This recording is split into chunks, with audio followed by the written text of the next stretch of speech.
이 저녁 우리에게 주시는 하나님의 말씀은 구약성경 995쪽 이사야 25장 1절에서 8절까지 말씀입니다.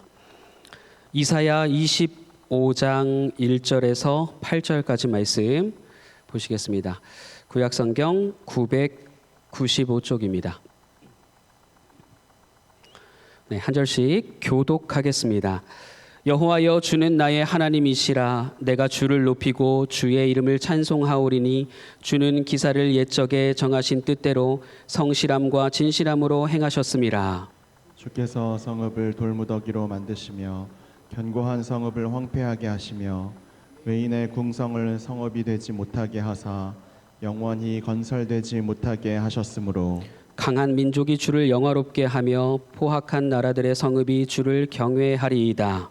주는 포학자의 기세가 성벽을 치는 폭풍과 같을 때에 빈궁한 자의 유세이시며 환난당한 가난한 자의 유세이시며 폭풍 중에 피난처이시며 폭양을 피하는 그늘이 되셨사오니 마른 땅에 폭양을 제함같이 주께서 이방인의 소란을 그치게 하시며 폭양을 구름으로 가림같이 포악한 자의 노래를 낮추시리이다.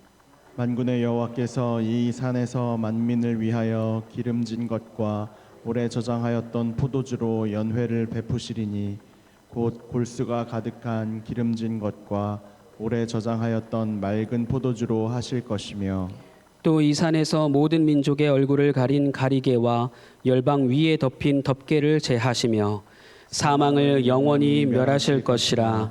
주 여호와께서 모든 얼굴에서 눈물을 씻기시며 자기 백성의 수치를 온 천하에서 제하시리라. 여호와께서 이같이 말씀하셨느니라. 아멘. 때로 성경은 그 메시지도 중요하지만 그 성경의 구조를 통해서 핵심 메시지를 말하기도 합니다. 오늘 우리가 읽은 25장이 포함되어 있는 성경의 묶음은 24장부터 27장까지의 묶음입니다. 그 가운데에 이제 수록되어 있는 25장의 말씀을 읽은 것입니다. 이 24장부터 27장은 하나님의 세계 열방 심판과 이스라엘의 구원을 주제로 합니다. 화면을 잠깐 보실까요?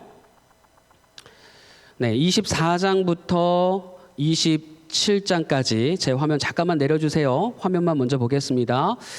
자, 저렇게 보시면 구약 성경에서 특히 히브리인들이 자주 사용하는 구조가 나옵니다. 24장 그리고 25장 1절에서 5절, 그 다음에 25장 6절에서 9절, 26장 1절에서 6절, 26장 7절에서 19절 이렇게 해가지고 쭉 나오는데 27장까지 제가 색깔로 표시를 구분을 했어요. 먼저 24장은 땅에 대한 심판이다. 그리고 두 번째 줄에 25장은 심판 다음에 구속받은 자들의 감사다. 그리고 25장 6절에서 9절은 하나님의 백성의 기쁨의 큰 잔치에 대한 것이고, 그리고 그 다음 단락은 역시 하나님 백성의 기쁨의 노래. 그리고 26장 7절에서 19절은 심판 다음 이스라엘의 부활. 그리고 26장 20절에서 27장 1절까지는 땅과 바다에 대한 하나님의 심판. 그리고 마지막 27장은 마치 부록처럼 포도원에 관한 새 노래 이렇게 되어 있습니다. 구조를 보시면 수미 쌍광구조 옛날에 많이 들어보셨죠?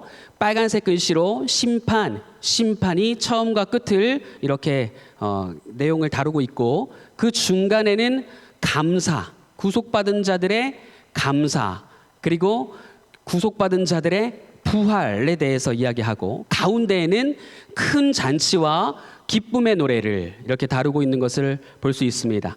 그래서 이제 여러분들 보실 때 저 화면에서 보시면 이렇게 오른쪽 방향으로, 여러분 정면에서 보실 때 이렇게 꺽쇠 방향으로 이렇게 전개가 되는데, 가운데에 있는 기쁨의 큰 잔치와 기쁨의 노래가 핵심 메시지가 되겠습니다. 그 큰 잔치와 기쁨의 노래를 감싸고 있는 것이 바로 감사와 부활이고, 그리고 제일 바깥쪽으로 위치하는 것이 하나님의 심판인 것입니다. 그래서 오늘 우리가 읽은 부분은 두 번째 단락이죠.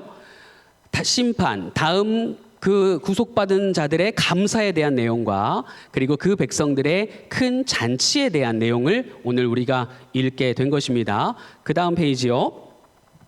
자, 그리고 오늘 이제 우리가 읽은 부분, 아까 이제 말씀드린 대로 이제 1절에서 8절까지 두 부분으로 나누어져 있는데, 먼저 1절에서 5절 말씀을 보겠습니다. 1절에서 5절까지 말씀을 또다시 구조화시키면 주는 하나님이시다. 그 앞에 제가 아까 말씀드렸죠. 다음으로 넘어가지 않도록 한 파일을 계속 반복 재생해 주셔야 됩니다. 자, 주는 하나님이시다. 그 하나님을 우리는 높여드리고 찬송한다. 그 이유가 뭐냐? 주님의 성실함과 진실함 때문이다. 이렇게 먼저 주제를 한 줄 딱 기록을 해 놓은 다음에, 그 다음에 성읍을 황폐하게 하신다. 그리고 가운데에는 요새고 피난처시고 그늘 되신다 하는 내용을 다루고, 그리고 마지막에 다시 소란을 그치게 하신다. 그러니까 지금 1절부터 지금 5절까지 내용이 이렇게 첫 줄 주제를 빵 때려놓고, 그리고 성읍을 황폐하게, 그 다음에 그 성읍의 소란을 그치게 해놓고, 가운데에는 요새 되시고 피난처 되시고 그늘 되시는 하나님을 핵심 메시지로 전달하고 있다라는 것입니다. 그리고 이제 그 밑에 제가 이제 또 작은 글씨로 이제 두 파트로 나누어서 써놨는데, 그 뒤에 이어지는 내용 6절에서 8절을 저렇게 구조화시키면 저와 같습니다. 기름진 것, 그리고 오래 저장했던 포도주가 나오고, 가운데 큰 연회 잔치가 나오고, 또 그 다음에 골수가 가득한 기름진 것이 나오고, 오래 저장하였던 맑은 포도주가 나온다. 그러면 가운데 위치한 연회가 또 중요한 것이죠. 그 옆에 보시면 모든 민족의 얼굴을 가린 가리개가 나오고, 그 밑에 열방 위에 덮인 덮개가 나옵니다. 여기서 가리개하고 덮개는요, 장사를 지낼 때 그 시체를 덮는 그 가리개를 말하는 것입니다. 그리고 가운데 보시면 사망을 영원히 멸망시킬 것이다. 굉장히 이게 시적인 표현이죠. 죽음을 죽일 것이다 라는 표현이거든요. 죽음을 죽여버릴 것이다. 그리고 그 밑에 눈물을 씻기시며 자기 백성의 수치를 제할 것이다. 그러니까 가리개와 덮개, 그 다음에 눈물과 수치로 이렇게 양쪽이 싸고 있다면, 이제 그 가운데 있는, 그렇게 만드는 죽음을 영원히 멸망시키실 것이다. 이렇게 말하고 있는 것입니다. 그래서 사실 이 구조만 봐도 이미 지금 우리가 읽은 메시지, 말씀의 핵심을 우리가 이제 발견할 수 있는데, 요약하면 하나님께서 성실함과 진실함으로 자기 백성을 구원하시고, 그리고 바벨론 문화를 파괴하시고 그들의 소란을 그치게 하시며, 또 남은 자들에게는 가장 좋은 것으로 잔치를 베푸시고 사망을 영원히 멸망시킴으로써 구원을 완성하실 것이다 라는 것입니다. 여러분, 지금 저 화면에 있는 내용이 이해가 되십니까? 항상 히브리 문학에서는요, 가장 중요한 것을 한 가운데 놓습니다. 그래서 한 가운데 놓고 양쪽으로 그 중요한 것을 설명하기 위해 필요한 내용들을 양쪽으로 이렇게 싸는 구조로 문학을, 이렇게 문학적인 장치를 해놓기 마련입니다. 그래서 요새, 피난처, 그늘, 큰 연회, 잔치, 그 다음에 사망을 영원히 멸망하심, 이것들을 강조하기 위해서 그 앞뒤로 심판의 내용들이나 혹은 그 가운데 있는 내용을 보완하는, 추가로 설명하는 그런 내용들을 이제 적어 놓은 것이죠. 중요한 단어들 꼭 기억하십시오.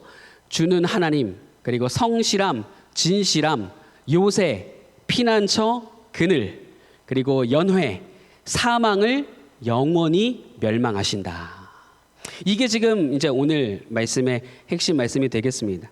그래서 성읍이라고 나온 저 이제 단어는 바벨론을 뜻하는 것입니다.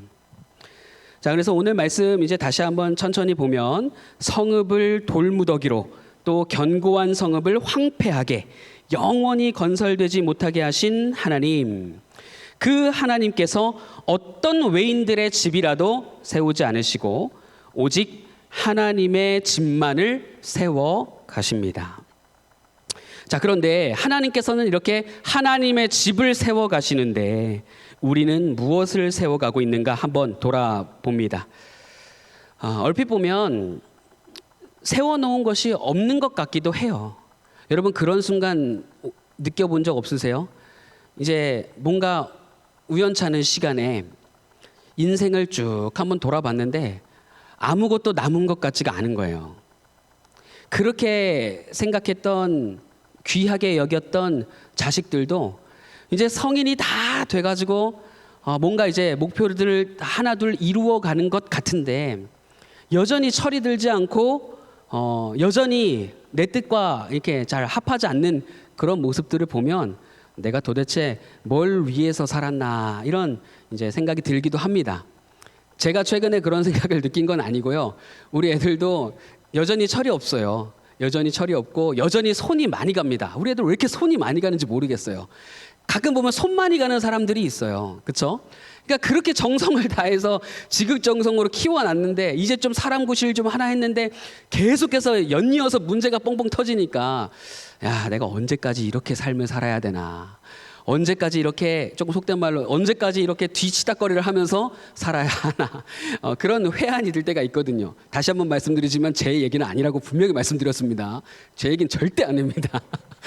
그러니까 이제 남은 것이 없게 느껴지니까 어떤 감정이 느껴지십니까? 허무한 거예요. 공허한 겁니다. 아, 이제부터라도 날 위해 살아야지. 이제부터라도 나의 꿈을 이루겠어 했는데 여러분 그게 뜻대로 잘 됩니까? 이런 말 드리기는 싫지만 대다수의 상황이 이미 늦은 경우가 많습니다. 뭔가를 해보려고 그러면 이미 길들여져 있는 거예요. 이미 자식들 뒤치다꺼리 그만해야지라고 생각하면 어느새 자식들 뒤치다꺼리 하는 자리에 가 있어요. 이제는 그만해야지, 이제는 내가 그냥 나의 뜻을 이루어야지 했는데 내가 뭘 좋아하는지도 모르겠어요.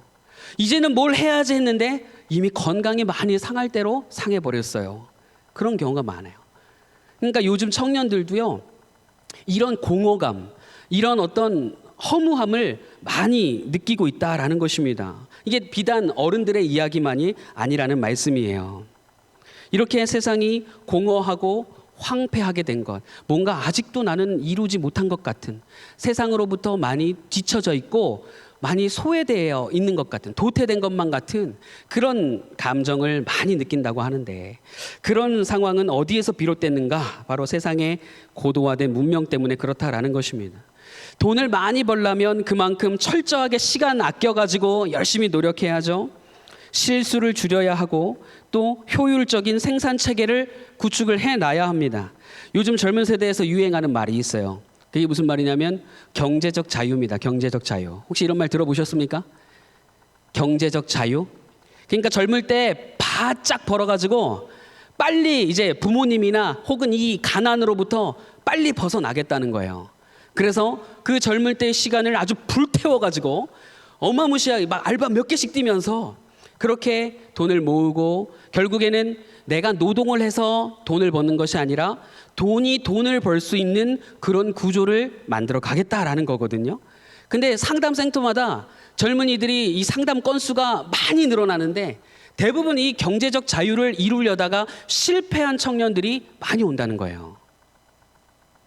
유튜브에 주식이나 경제 관련한 키워드를 입력만 해도요, 1,000만 원으로 1억 벌기, 한 달 만에 1,000만 원 수익을 낸 거에 대한 어떤 경험을 나누는 그런 내용들이 부지기수로 나와요.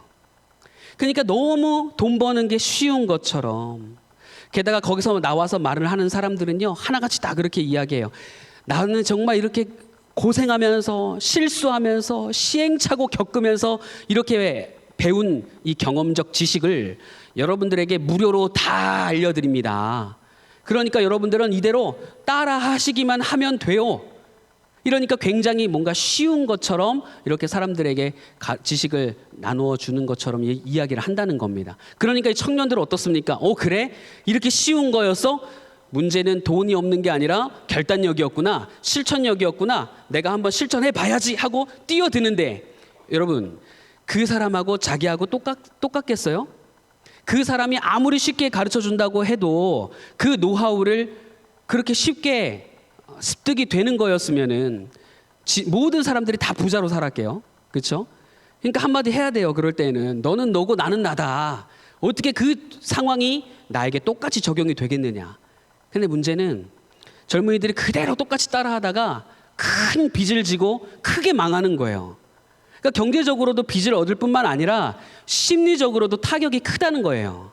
이렇게 쉬운 일을 다른 사람들은 그렇게 쉽게 한다는데 나는 이 쉬운 일도 하지 못하나 하는 생각이 든다는 거예요. 그러니까 젊은 청년들이 상담받는 거 별로 안 좋아하는데 상담소에 이런 젊은이들의 숫자가 굉장히 많이 증가하고 있다라는 것입니다. 저도 이왕이면 그런 시스템 만들고 싶어요. 돈이 돈을 버는, 내가 그렇게 힘들게 노동하지 않아도, 힘들게 일하지 않아도 이렇게 돈 걱정하지 않으면서 살면 좋죠.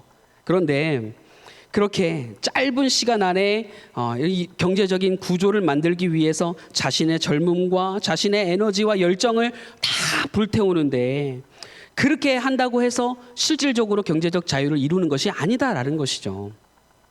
얼마나 일을 잘해야겠습니까? 기계처럼 실수도 줄여야 되고, 일을 빠르게 처리하는 사람들 사이에서, 그리고 복잡한 데이터를 효과적으로 처리하는 사람들 사이에서, 그리고 그 데이터의 흐름을 따라서 시대의 가치관과 대중의 심리를 꿰뚫는 그런 사람들 사이에서, 또 무수한 노력을 통해서 남들이 볼 수 없는 그런 어려운 영역, 남들이 볼 수 없는 영역을 볼 줄 아는 그런 통찰력을 가진 사람들 사이에서 얼마나 치열하게 경쟁을 해야 하겠습니까? 아무나 범접하지 못하도록 만드는 자신들만의 경계선을 만들어가는 사람들. 세상은 그렇게 노력한 사람들을 인정해 줍니다. 그런 사람들을 몸값을 높게 쳐줘요. 그래, 그 정도는 노력해야지. 그런데 여러분, 요즘에 AI 시대가 열리기 직전인데 이런 시점에서 사람보다 일 처리를 훨씬 더 빠르게 하는 프로그램이나 기계가 나오니까 어떻습니까? 이제는 사람의 그런 노력이나 그런 어떤 사람의 가치가 훨씬 더 떨어지게 되는 거예요. 제가 영상 편집을 배워보겠다고 막 이제 이렇게 열심히 해봤거든요. 제가 3시간이 걸려서 하는 걸요, 이제 프로그램이 하나 나왔는데 13초 만에 하는 걸 봤습니다. 3시간을 걸려가지고 정말 죽을 고생하면서 눈알이 빠지게 했는데요, 프로그램이 하나 나왔는데 13초 만에 하더라고요. 그 3시간 만에 하려고 얼마나 많이 공부도 하고 얼마나 많이 시행착오도 겪고 노력을 했겠습니까? 그 시간이 다 이제 쓸모가 없어져 버린 거예요. 이런 프로그램과 기계들이 나오니까 사람의 가치가 결국에는 다 쓸모 없어지는 것 아닙니까? 이사야 24장 2절에서 3절 말씀 보시면요, 백성과 제사장이 같을 것이며 종과 상전이 같을 것이며 여종과 여주인이 같을 것이며 사는 자와 파는 자가 같을 것이며 빌려주는 자와 빌리는 자가 같을 것이며 이자를 받는 자와 이자를 내는 자가 같을 것이며, 또 결국에는 땅이 온전히 공허하게 되고 모든 것이 다 황무하게 될 것이다. 하나님께서 이 말씀을 하셨다라고 이사야 선지자가 이야기를 합니다. 이게 지금 무슨 말이냐면요, 종이나 상전이나 똑같다 이 말이 결국에는 그동안 우리가 옳다라고 생각했던 것, 결국 우리가 옳다라고 생각하지 않더라 하더라도 그래도 우리가 수혜를 입었던 것, 이를테면 자본주의, 이를테면 민주주의, 이런 구조가 완전히 무너져 버린다는 뜻이에요.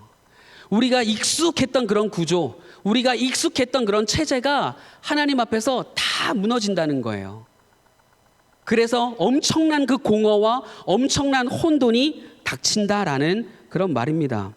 예레미야 애가 5장 13절을 말씀해 보시면 청년이 맷돌을 쥐고 아이들이 어른이 할 일을 짊어진다, 이렇게 진술하는데, 이 역시 사회적인 역할, 이게 지금은 좀 다릅니다. 남자 여자 역할이 다른데 저기서 청년들은요, 건장한 남성들을 이야기하고 맷돌은 여성들이 하는 일을 일컬었어요. 지금은 다르지만 저 시기에는 맷돌은 거의 여성이라고 생각할 정도로 여성의 일이라고 생각하고, 그 다음에 나무를 지는 일은 완전히 그 건장한 남자들의 일이었거든요. 근데 청년들이 맷돌을, 그러니까 건장한 남자가 여성들의 일을 담당하며 아이들이 어른들의 일을 담당하다가 엎드러진다는 거야. 그러니까 이게 사회 구조가 완전히 엉망진창이 된다는 거예요.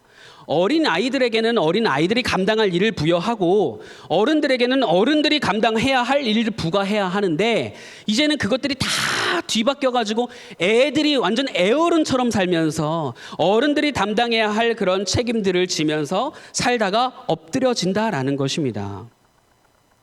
사회적인 역할 역시 혼란스러워진다는 것이에요. 또한 디모데후서 3장 2절 말씀에 보면 바울의 말처럼 사람들이 자기를 사랑하며 돈을 사랑하며 자랑하고 교만하며 비방하며 무엇보다 부모를 거역하며, 이 역시 부모와 자녀 간의 관계가 뒤집어진다는 이야기거든요. 또 다른 말씀에 보면 자녀가 부모를 죽이는 거예요.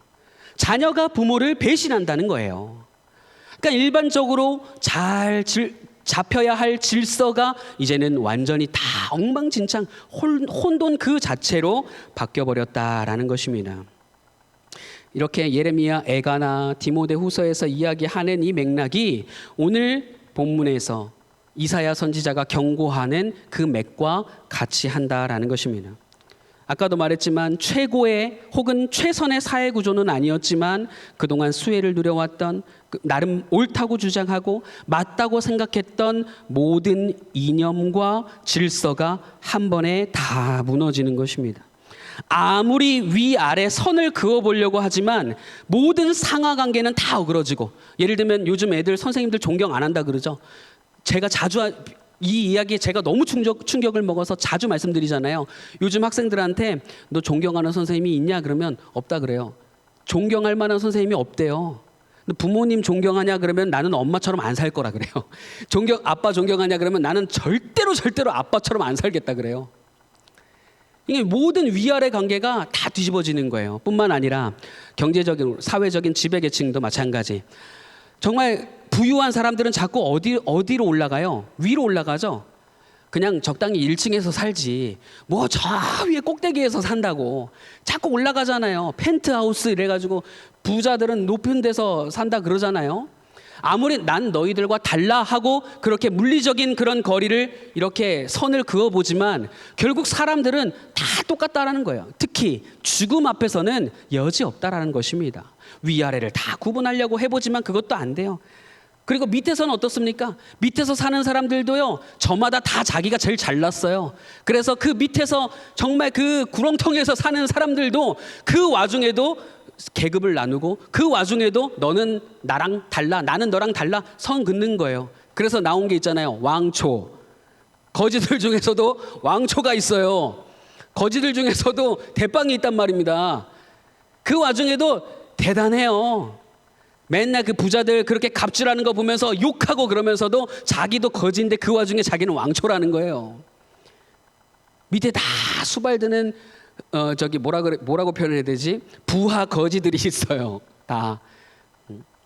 이게 인간의 욕심이고 인간의 그 교만인데 아무리 그렇게 선 그어봤자 이제 이 모든 질서가 다 허물어진다라는 것입니다.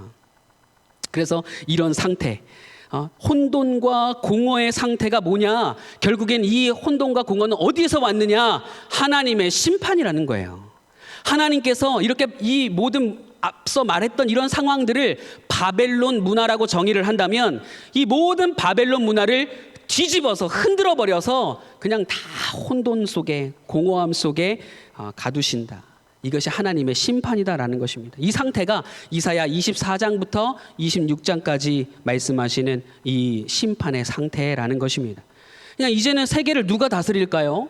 누가 지배할까요? 지금까지는 힘이 센 나라가 다스렸어요. 군사력, 국방력이 아주 뛰어난 나라가 세계를 다스렸어요.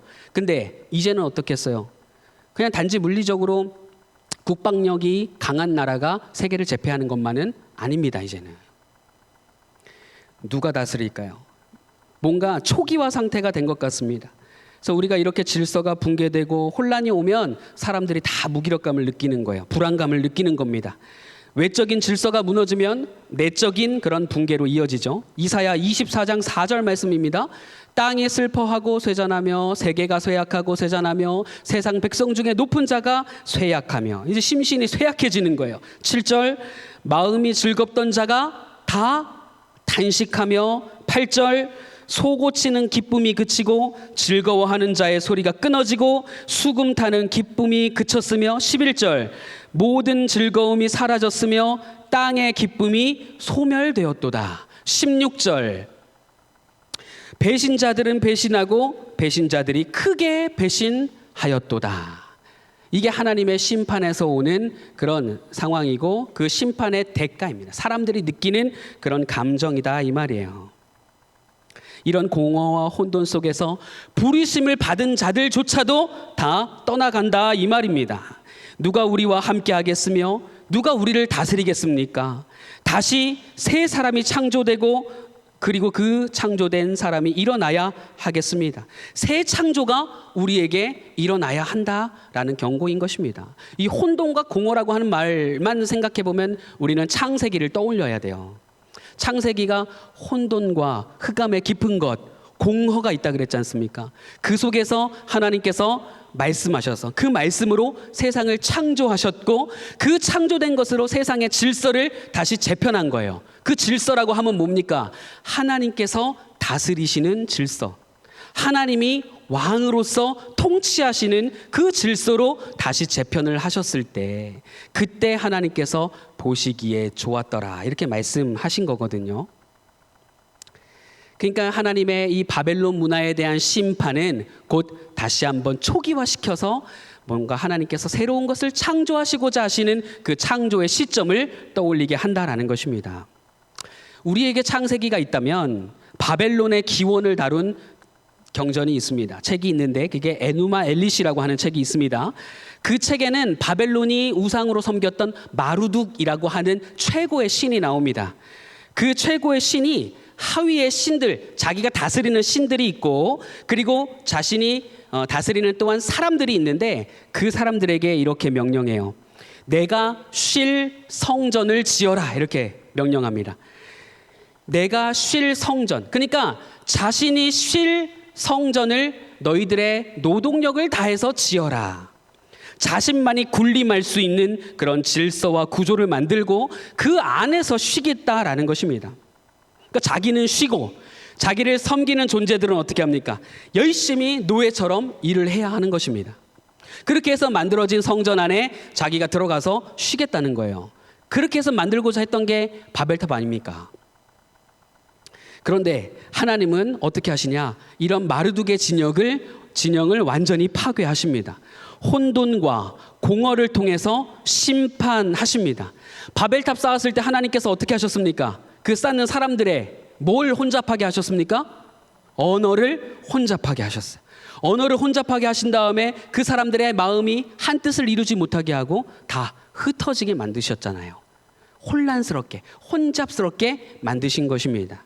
그것을 통해서 혼돈과 공허를 통해서 심판을 하시고 그리고 하나님의 사랑으로서 세상의 모든 질서를 바르게 잡으시는 것입니다.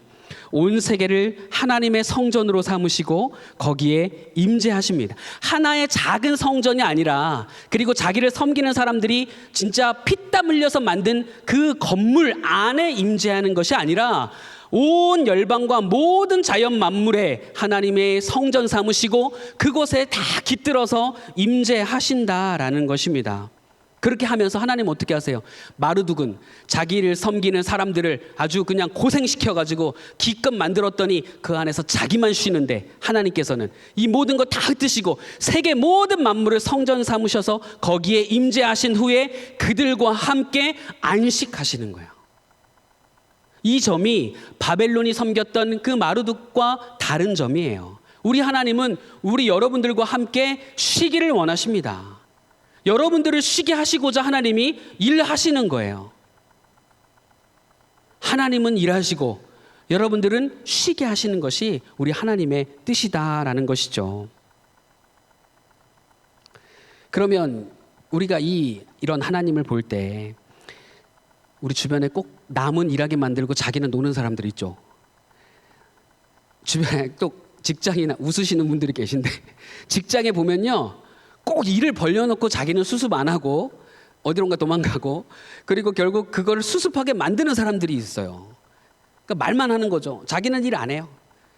그리고 다른 사람들만 죽어라 일을 시키는 거야. 하나님은 이런 사람들 싫어하십니다. 교회도 마찬가지예요. 말만 하면 되는 줄 아시는 분들이 계세요. 말로 하니까 쉽죠. 이게 말처럼 쉽지 않거든요. 더 얘기하면은 괜히 또 괜히 이렇게 성도님들 욕하는 게 될까 봐. 근데 하나님은요, 이렇게 말로만 다른 사람들을 일하게 만들고 자기 일하는 사람들 통해서 일 안 하세요. 오히려 거꾸로 자기가 일하면서 다른 사람들을 쉬게 하는 사람들을 통해서 하나님은 일하시는 거예요. 우리가 일을 하고 수고를 함으로써 다른 사람들을 쉬게 만드는 거예요. 우리가 구제 헌금을 모아서 정말 노동 현장에서 하루하루 정말 그 더위 40도, 50도가 넘는 그 땡볕에서 일해야 하는 노동자들이 만약에 쉴 수 있다면 하나님은 그런 사람들을 통해서 일을 하신다. 그 일들을 기뻐하신다라는 것입니다. 그리고 그렇게 그 일을 위해서 헌신하는 사람들에게 반드시 쉼을 주신다라는 것이죠. 아브라함 헤셀이라고 하는 학자가 있어요. 근데 그 학자가 이렇게 이야기했어요. 이사야 시대의 종교, 그 이사야 시대에 처했던 이스라엘의 종교적인 상황은 이런 단어들로 요약이 됩니다. 화면 보시면 무관심, 탈선, 불순종, 회피 이런 것들로 이제 요약이 된다는 거예요. 성도들이 이제는 예배 드리는 거에 무관심하고 그리고 도덕적으로 타락하고 그리고 율법에 순종하지 않고 또는 하나님을 예배하거나 하나님을 대면하는 것을 회피하는 거예요. 근데 이사야의 경고를 요약하면 이렇다는 거예요. 반역, 거절, 경멸 이런 것들에 대해서 이야기를 한다는 거예요. 무관심, 탈선, 불순종, 회피가 상황인데 거기에 대한 솔루션이 아니라 반역, 거절, 경멸 이런 것들에 얘기한다는 거예요. 생각해 보세요, 여러분. 무관심하고 탈선하고 불순종하고 회피하는 사람들은요, 우리 오늘날로 따지면 믿는 사람들일 가능성이 높습니까? 안 믿는 사람들일 가능성이 높습니까? 편하게 대답하세요. 함정 안 팠어요. 안 믿는 사람들일 가능성이 높죠. 그렇죠? 그냥 이사야의 경고는 반역, 거절, 경멸. 지금 저 대상은 누구예요? 하나님이거든요. 결국에는 저렇게 하나님 밖에 있는 사람들을 향한 경고가 아니라 하나님 안에 이미 믿는 자들을 향한 경고를 통해서 이스라엘을 다시 회복시키려고 했다라는 거예요. 결국 오늘 우리가 읽는 이 말씀들은요, 하나님 말씀에 관심 없는 사람들을 향한 말씀이 아니라는 거예요. 여기 앉아 계신 분들 중에서요, 이 말씀이랑 상관이 있으려면 오늘 말하는 이 이사야의 경고가 내 말씀이 되려면 여러분들이 이미 믿음 안에 있어야 되는 거예요. 만약에 아무리 이사야의 경고를 말해도 관심도 없고 역시 무관심하고 탈선하고 불순종하고 회피하려는 그런 마음이 든다면 여러분들은 이미 하나님 밖에 있는 거예요. 믿음의 증거가 없는 것입니다. 그러니까 이사야 선지자는 지금 믿는 자들을 향해서 경고하고 있는 거예요. 그러니까 믿는 자들이라면 이 경고를 결코 무시할 수 없다는 것입니다. 그러면 자 보세요. 바벨론 문화, 다른 사람들의 일을 시키면서 신이 쉬려고 하는 그 문화. 하나님의 문화는 반대로 하나님이 일하시면서 모든 창조물들과 피조물들이 쉴 수 있도록 참된 안식을 주는 문화. 어떤 문화에 우리가 속해야 하겠고 어떤 문화를 우리가 만들어 가야겠습니까? 전자입니까? 후자입니까? 후자요, 후자. 그런데 교회 안에서도 대부분 전자의 모양새로 가는 경우가 많죠. 교회 안에서도 봉사라고 하는 이름으로 하나님 말씀의 순종이라고 하는 그런 명분으로 바벨론 문화를 더욱더 공교하게 쌓아가는 그런 일들이 많이 일어나고 있다라는 것입니다. 그러니까 결국 우리가 지금 중요하게 봐야 할 것은 교회 안에서 있을 때는 티 안 나지만 교회 밖에서 우리가 어떻게 살아가느냐 하는 것을 봐야 하는데, 다시 말하면 우리가 교회 안에 있을 때는 하나님이 왕 맞아요. 거룩하신 왕, 하나님이 왕 맞아요. 근데 교회 밖으로 나가면 하나님이 왕이 아닌 거예요. 쉬운 예를 들어볼게요. 이사야가 봤을 때 그렇다는 거예요.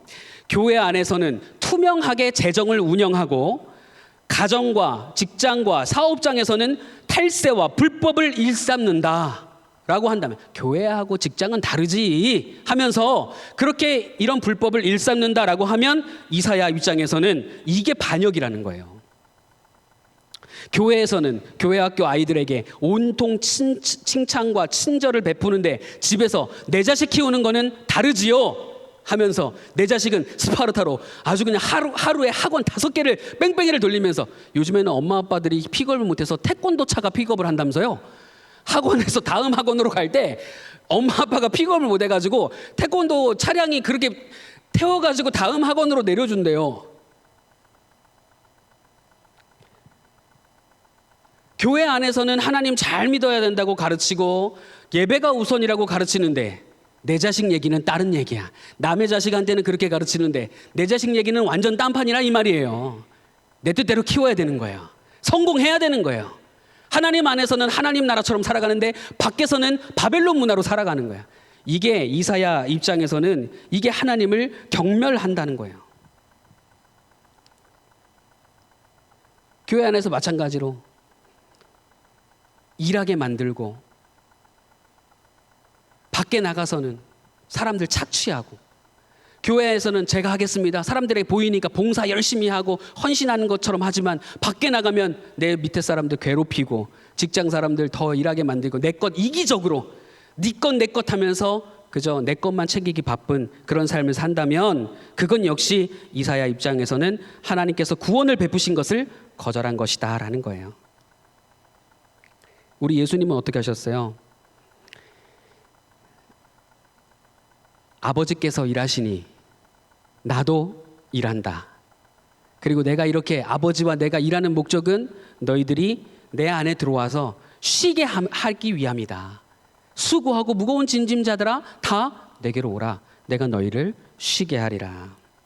이게 예수님의 말씀이라면 오늘날 우리가 지금 교회 안팎에서 살고 있는, 행동하고 있는, 우리가 구축해가고 있는 이 시스템이 도대체 어느 문화의 시스템이냐 하는 것을 우리가 분명하게 해야 된다라는 경고인 것입니다. 여러분, 남은 자들이 누구입니까? 남은 자들은요, 남으려고 그렇게 아둥바둥하면서 노력한 사람들이 아니고요, 하나님의 은혜로 남게 된 사람들입니다. 남게 된 사람들이에요. 은혜를 받은 자들이에요. 남기 위해서 막 학원 몇 개씩 다니고 성경 통독 다니고 그렇게 해서 남는 게 아니고요, 예배당에 자주 온다고 남는 게 아니고요, 하나님의 은혜로 남는 것이 남는 자들이에요. 남은 자들이에요. 하나님 나라의 백성이 모래알처럼 많지만 그래도 살아남은 자만이 돌아온다 그랬어요. 이사야 10장 22절 말씀 함께 읽어봅시다. 다 같이 시작. 이스라엘이여 내 백성이 바다의 모래 같을지라도 남은 자만 돌아오리니 넘치는 공의로 파멸이 작정되었습니다.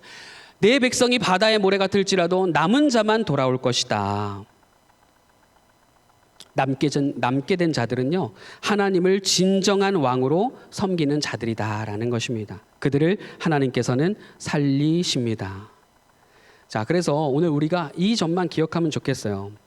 지금 이사야 선지자는요, 이렇게 바벨론 문화, 바벨론이 정말 그 피라미드 구조처럼 딱 한 소수의 사람이 군림하고 밑에 있는 사람들의 등골을 빼먹는 그런 구조를 가지고 강대국으로 일어났단 말입니다. 그 나라에게 이스라엘이 지금 완전히 점령당할 위기에 있는데 그 속에서 이스라엘 사람들이 하나님을 배신하고 하나님을 경멸하고 하나님을 배반하며 거역하고 떠나가니까 이사야 선지자가 그거 지적하는 거예요. 너희들 도대체 어느 나라에 속한 사람이냐? 하나님 나라냐 바벨론이냐? 우리는 이 바벨론 문화에 속한 사람이 아니다라는 것을 강력하게 말하는 것이죠. 그러니까 그 가운데서 혼돈과 공허 속에 있는 사람들에게 이렇게 외치는 거예요. 하나님께서 어쩌면 절박한 외침으로 외치시는 거예요. 빛이 있으라, 빛이 있으라. 그렇게 혼란스럽고 어려운 가운데서 빛이 있으라 처절하게 외치시는 거예요. 그 말씀이, 그 선포가 있으니까 그 가운데에서 빛이 생겼고 새로운 질서가 다시 창조된 것입니다. 여러분 가끔 이런 생각 해본 적 있으세요? 내가 이렇게 허무하게 죽으라고 주께서 나를 위해 죽으셨나? 내가 이렇게 살라고 지금 주님이 나를 위해서 죽으셨나? 이렇게 아등바등 살라고 주님이 나를 위해서 죽으셨나? 이렇게 바벨론 문화의 하수인 짓을 하라고 주님께서 날 위해 죽으셨나? 교회 안에 질서요, 우리 안에 우리가 익숙했던 그 질서를 오늘 말씀으로 한번 다시 조명해 보면 지금의 목사, 장로, 권사, 안수집사에게 기대되는 그런 역할 부여가 우리 청년들에게 부여되는 그런 공적인 역할 및 제도가 정말 하나님의 창조 질서에 부합하는 제도이냐라는 것이에요. 정말 그렇게 우리가 안수 주고 직분 임명해서 교회를 행하는 것이 정말 하나님 나라의 질서에 합한 그런 행동들이냐라는 것이죠. 우리는 지금의 질서가 너무 익숙하죠. 하지만 익숙하다고 해서 다 좋은 것은 아니에요. 오히려 이런 항존직 제도가 사람들을 더욱더 교만하게 만드는 질서가 아닐까 하는 그런 생각을 해본다는 것입니다. 이사야 25장 11절 말씀에 보면요, 교만한 자가 있는데 그 교만한 자는 아무리 익숙하고 그 손이 능숙하다 하여도 하나님이 그를 누르신다 그랬어요. 우리가 익숙한 그 제도를 통해서 지금까지 우리가 70여 년간 이 교회 이 자리에서 어마어마한 역사 그리고 어마어마한 그런 놀라운 일들을 행했다 하더라도 그것이 바벨론 문화에 속한 것이면 하나님이 눌러버리신다라는 거예요. 그게 익숙하고 우리는 이걸 더 공교히 나의 장로 권위와 나의 권사 권위와 나의 안수집사에 대한 권위와 그래서 성도들에게 떵떵거릴 수 있는 이런 체제를 더 공교히 하고 유지할 수 있겠다. 그걸 위해서 헌신하며 하나님 내려오셔서 그 제도와 그런 문화를 혼돈 속에 빠뜨리시고 눌러버리신다라는 거예요. 그래서 우리가 새로운 담임 목사님을 청빙하는 이 과정에서 우리는 어떤 제도, 어떤 것들을 추구하면서 기존의 제도를 그대로 이어받을 목사님을 기다리고 있느냐, 아니면 정말 하나님의 이 창조 질서에 따라서 그동안 왜곡되고 잘못되어 왔던 제도를 바로잡을 수 있는 그런 리더를 청빙하고자 하느냐라는 것을 반드시 생각해 봐야 된다라는 말씀입니다, 여러분. 그래서 우리가 그동안의 시스템들, 항존 직분자들에게 늘 강조했던 11조라든지 헌금제도 이런 것들, 눈에 보이는 것들로만 채워지는 그런 것들이 아니라 정말 나의 수고와 나의 노동을 통해서 누군가가 정말 쉴 수 있는지, 우리 교회 안에 머무시는 분들이 참 안식과 참 평안을 누리고 있는지를 우리가 반드시 따져보자라는 거예요. 그것을 위해서 기도하자라는 것입니다. 2렙돈 넣은 그 과부 여성의 이야기 다들 기억하시죠? 예수님 뭐라고 칭찬하셨어요? 2렙돈 넣었더니, 그 동전 2개 넣었더니 그 여성은 바리새인들 너희들보다 훨씬 더 많은 돈을 넣었다. 왜? 그 여성은 전부를 넣었다. 그렇게 해서 칭찬했잖아요. 그랬더니 그 말씀을 가지고 어떻게 설교합니까? 여러분 전부를 넣으십시오, 이렇게 설교가 된단 말입니다. 전부를 넣으세요. 전부를 넣자. 그 실제로 그래서 11조 할 때 헌금 낼 때 목사님 저 전 재산이 10,000원인데 그럼 10,000원 다 넣어요? 나머지 생활은 어떻게 해요? 실제로 빚을 내서 11조 내는 분도 봤어요, 제가. 대출을 받아서 11조를 냈어요. 그게 옳습니까, 여러분? 오히려 그 말씀을 읽을 때 예수님께서 그 여인을 칭찬할 수밖에 없었던 그런 시스템과 구조를 봐야 된다라는 거예요. 제가 우리 소망교구 모임에서 한번 나눴는데요. 바리새인들은 동전을 엄청나게 많이 갖고 왔어요. 그리고 그 성전 안에 헌금 넣는 통이 있었어요. 동전 넣으면 어떤 소리 나겠습니까? 소리가 엄청나게 짤랑짤랑 소리가 나겠죠? 사람들은 듣는 거예요. 우와, 저 바리새인들 엄청나다. 헌금 정말 대단하게 넣는구나. 존경해요. 근데 그 여인은요, 헌금 넣었을 때 어떤 소리가 났을까요? 2렙돈이야 해봐야 작은 동전 2개예요. 어떤 소리 났을까요? 예? 딸랑딸랑, 뭐 그냥 덜거럭, 뭐 하여튼 말로 표현하기도 어려운 그런 민망한 소리가 나지 않았겠어요? 사람들이 다 보고 듣고 있는데. 그러면 사람들은 속으로 어떻게 생각했을까요? 저것도 헌금이라고 지금 손이 왜 이렇게 작아? 아니, 누구는 가난해 본 적 없어? 하나님이 다 챙겨주셔. 하나님이 헌금 전부를 넣어야 인생 전부를 책임져 줄 거 아니야. 그러니까 헌금 전부를 넣어야지. 그러니까 오죽하면 예수님이 너희들보다 많이 넣었어. 전부를 넣다. 이렇게 진짜 전부를 넣으라고 칭찬하신 게 아니라 오히려 그런 구조를 만들고 그렇게 사람들 속에 군중 사이에서 스스로 교만해하고 스스로 자만하고 자랑해하는 바리새인들을 경책하기 위해서, 책망하기 위해서 그렇게 칭찬하신 거 아니겠어요? 그렇다고 한다면 이 말씀을 들을 때는 이 헌금 구조를 어떻게 바꿀 것인가를 논의를 해야죠. 바벨론 문화, 그 돈으로 다 되는, 돈으로 직분을 사는 것도 아닌데, 돈으로 교회를 하는 것도 아닌데 돈 많이 내면 존경받고 인정받고 그 앞에서 아부해야 하고, 그것이 우리 교회의 한국 교회의 모습이었다 한다면 우리는 과감히 그런 모습을 버려야 된다라는 경고입니다. 적용을 해본다면요. 정리합니다. 여러분, 남은 자들 정말 이렇게 쉼의 구조, 하나님 나라의 질서와 이러한 구조를 만들기 위해서 협력하는 것이 바로 이 남은 자들이고 실제 직분자들이 해야 할 일인 것입니다. 하나님이 왕이심을 인정하고 교회 안에서뿐만 아니라 우리의 가정과 직장에서 일관적으로 하나님이 왕되심을 인정하고 그분의 질서를 따라서 우리가 살아야 하는 것입니다. 그렇게 산다면 우리가 사회에서 당연히 어려움 당하겠지요. 쉽지 않은 것 압니다. 그러나 그런 사람들에게 하나님께서 귀한 잔치를 베푸신다. 그렇게 남은 자들, 혼돈과 공허 속에서 남아있는 자들에게 하나님께서 가장 좋은 것으로 잔치를 베푸시고 먹이시고 만족하게 하시며 쉬게 하신다라는 것입니다. 그들이 부를 노래는 이렇습니다. 바벨론의 질서와 문화는 사라져라. 그리고 그 속에서 고통받는 우리의 삶은 살아져라인 것입니다. 그래서 오늘 설교 제목이 살아져라입니다. 바벨론의 문화는 사라지고 하나님 나라의 문화는 살아져라. 이를 위해서 고난받기를 주저하지 않는 남은 자들이 다 되시기를 주님의 이름으로 축복합니다.